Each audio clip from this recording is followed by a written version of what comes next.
Hi guys, so a lot of you wanted a tutorial for how I animated all this, here it is.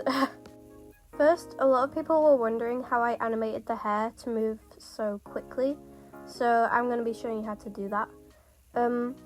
First of all, you need the effect Wave Warp, and you need to set a keyframe at the start and at the end.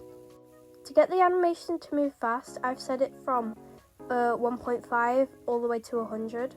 I also added motion blur, but that's optional, and you need to add swing. The difference between angle 1 and angle 2 can't be too high, and the frequency must be high, like 16 or just around that. I also saw a lot of comments about this fast moving background, so I'm going to show you how to do that on Ibispaint and in Alight Motion. This is the actual image I made in Ibispaint for this video. I'm going to show you how to make one of your own. Ignore the nonsense I have in my gallery. The ratio needs to be like just thin like that. Yeah. Can you tell this isn't scripted, by the way? Next, just get whatever pictures you want to like be in the background. I've obviously doing a train, so there's my train images. This bit is entirely up to you, but I like to use like the blurry eraser brush to just like erase the edges a little bit to make it look a bit smoother. Obviously you're going to be adding like a motion blur effect, so this probably is useless, but I just did this for the video, so you might want to do that, I don't know. Now to animate this in Alight Motion, make sure the length of the clip isn't that long. Mine isn't even a second long. Add a keyframe at the start and end to make it just travel across the screen. Go into settings. Before you've gone into settings, you need to make sure it's a group, so that when you click the settings, you can change the retiming to loop. So then when you go out of the group, it just loops. It's in the name. I don't know. It loops. Pretty cool, huh? Oh, and I forgot to mention, you also need directional blur or like motion blur or whatever kind of blur you want to make it blurry. Yeah. Okay, now for the people who really wanted a tutorial on how I made this like camera shakiness. Yeah. Okay, first of all, you need the effect swing. So I would recommend like 0.5 or just something below 1 for the frequency. And I also think the angles should be like -5 and 5. But you can do whatever you want. I just think it looks best like that. There's it in the corner, if you can see it there. Next you'll need oscillate. There's me looking for it. The frequency, it has to be the same as the frequency you use for swing. So I used 0.5 for swing, so you need to use 0.5 for frequency. It just needs to be the same.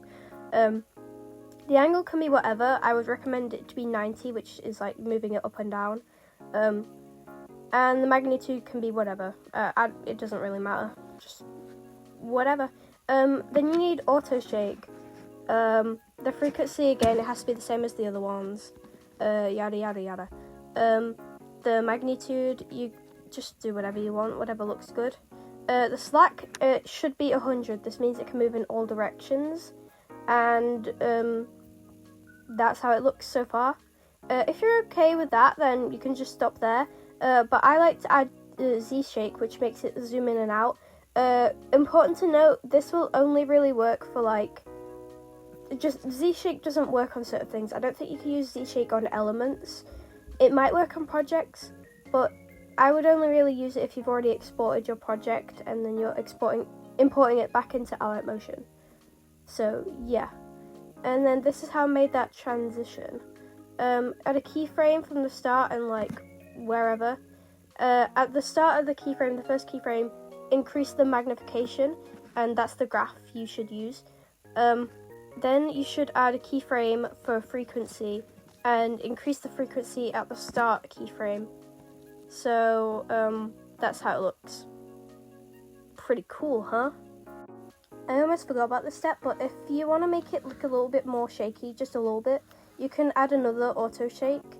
The frequency, you can put it around from like 8 to 10 hertz. It just needs to be high.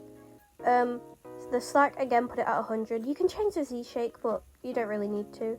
The magnitude, just make it small, like 5 or below, I would say. And it just adds that like little bit of shakiness. to the clip, you can see the difference of without it and with. So yeah, I hope this tutorial helps.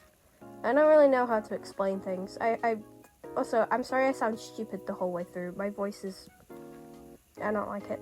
But yeah, I hope this helped. Also, this was meant to be a short, but it ended up being 5 minutes long, so now I have to change all the ratios of the video and stuff. So, yeah, you're welcome. I'm only joking. I love you guys. Okay, bye.